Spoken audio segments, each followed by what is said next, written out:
working on the Audi because I got a ripped wastegate line, as you guys can see on my story on Instagram. She was hitting 30 psi. I wasn't gonna make this video. Buddy here said, did you make a video? I haven't. I've been very busy lately. I don't know if you guys can tell, but there's a scene change here. I moved out of the parents' house, so now I have a place to work in my backyard. It's not very big, but enough to get it done. The car does fit in here. I got this little table on wheels, so I have my tools. My car does fit in here, but I don't want to pull it in because I sealed this door pretty airtight, and I insulated in here, and I installed a little heater. I'm eventually going to remove the foam there, but that way I can pull it in, but I don't have any major repairs. The only reason that the car is up on jack stands is because I ripped one of my well, I guess I didn't, it ripped on its own. One of my wastegate lines on the driver's side ripped, so I went and picked up some new hose over at O'Reilly's. That's what I have on this side, and it seems to be holding up just fine. I was worried that it was going to be this side because the wastegate is so tight over here. There's literally no space to do anything. I'd have to at least remove the front end and the starter, or the alternator, of course, to access it, and it'd still be too tight, so I might as well pull out the whole engine. Anyways, that's not the case, and working on this side. I hooked up my Medivac because I was over boosting, and I wanted to find out if it was the N75 or if there was a leak in the system. So I hooked this up, put some pressure through it, heard it leaking out down there, and I was able to locate it. And down here you can see it's the wastegate line, and the nipple is right there. I just need to hook it up to the turbo over here. So all I did was removed my white pipe up there just to inspect everything better, but now that I know what it is, I didn't need to. But I removed my driver's side charge pipe, and now I have better access here, because usually it would come down through here, the little elbow. So now I have better access to hook it up and connect it up there with the clamp as well. So I wasn't gonna make a video, but I was forced to. I can't pronounce his Instagram name. Is it Sinjin?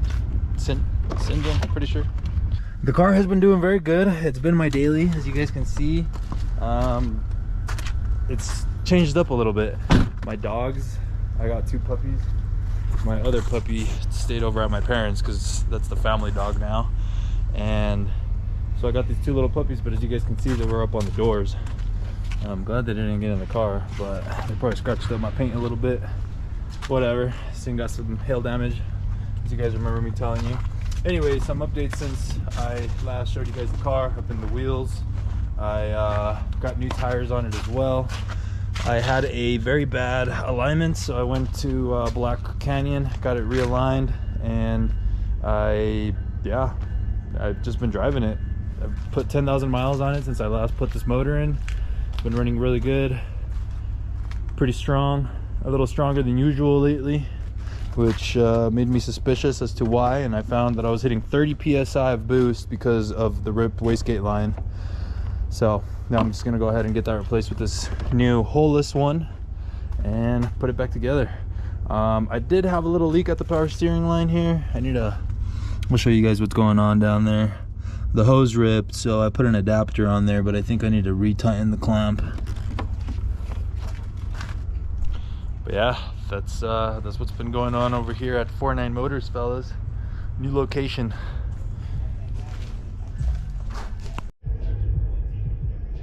And this is how I'm gonna reinsert this hose, put the heat wrap on it, and those little clamps. I mean, this hose is already pretty small, so it already fits on very tight, so adding those is just gonna be extra support, and it shouldn't pop off.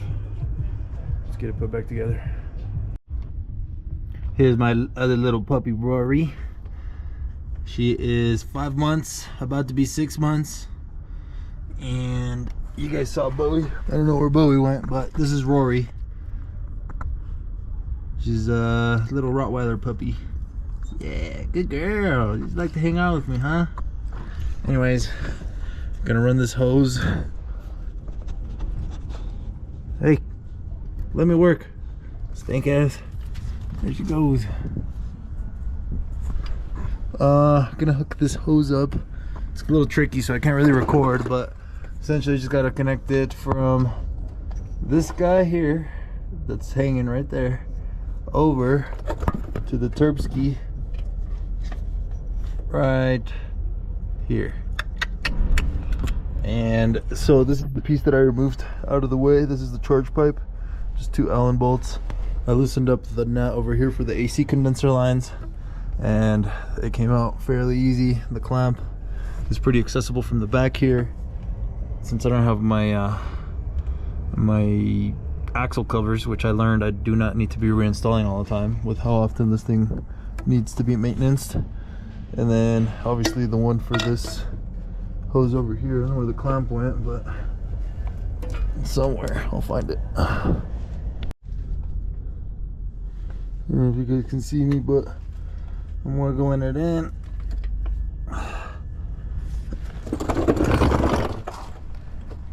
Ta-da! There it is, pushed all the way in. Now I just got to push the clamp up, which is right below it. As you guys can see, I got this hose on the wastegate and the other one back there, but it's already covered by the insulative hose wrap, as you guys can see there. Now I just got to install my charge pipe back up and I'm good to go. Time to put this thing in. I already got it in there. It's kind of a little bit of a pain in the ass to shimmy in, but it'll be good. Anyway, slide it in. Damn, it's hard to do everything with one hand, so peace. This is where I removed the bracket down here for the AC condenser lines, is so I could get my long Allen, it's a 5 mil. Anyways, you just get between the 2 lines, tighten down your 2 Allen bolts. I already tightened these, so they're good. And then grab your little clampy doompy clamp. It's crazy how good these intercooler lines are. How everybody just runs the stock ones and they just hold up all the boost in the world and never really rip. I don't really know many people running aftermarket ones. Anyway, so that one's there. And then now we just got to tighten the clamp over here on the turbo side. Call it cool. Got this clamp tightened down along with the one back here. Now I don't need these to be moving on me anymore. I could just go ahead and tighten down this nut with the torque. Good enough. Good enough. Now time to put on my bite pipes here, or my white pipe, sorry, and hook up my N75 back up. Now that we know that that wasn't the issue, and then I'll address that little leak on the power steering reservoir, and she's good to go again. I'm so happy I didn't damage anything.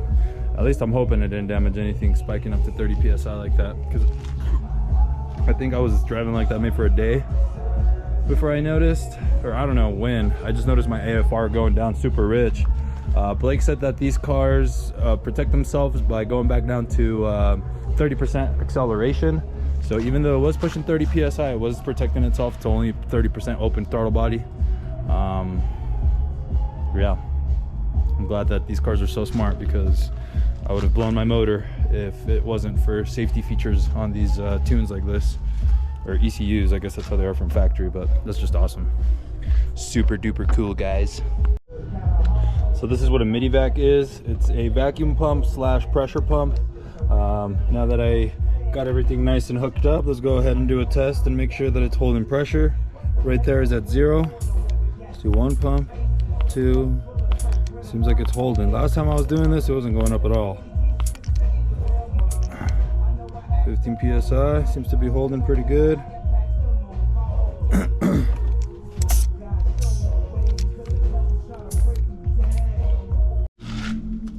These are the VMR wheels that I got off of a friend.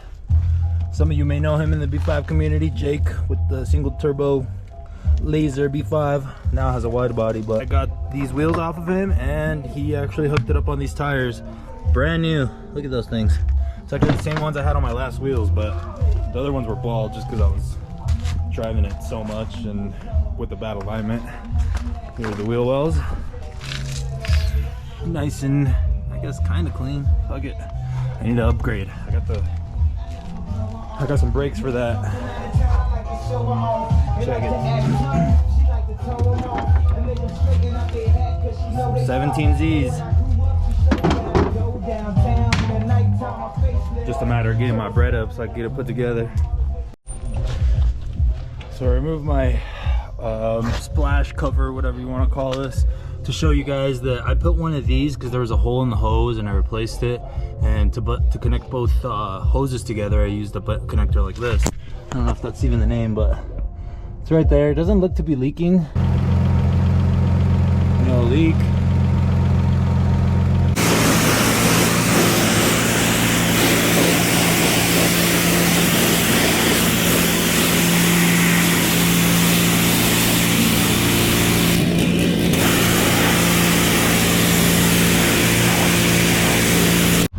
All put back together. Time to take it for a little spin. I mean, seems to be better. The AFR is a little more stable. Feels a lot slower than the 30 psi boost. AFR still seems a little low. I'm not sure what it could be.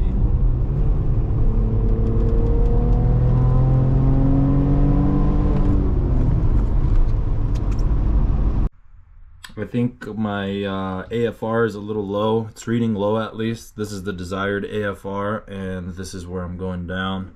I'm running about like 9 or 10 according to my AFR, but I talked to my tuner and he said that everything looks good, that it's possibly that the AFR sensor is just bad, which is just a bad wideband.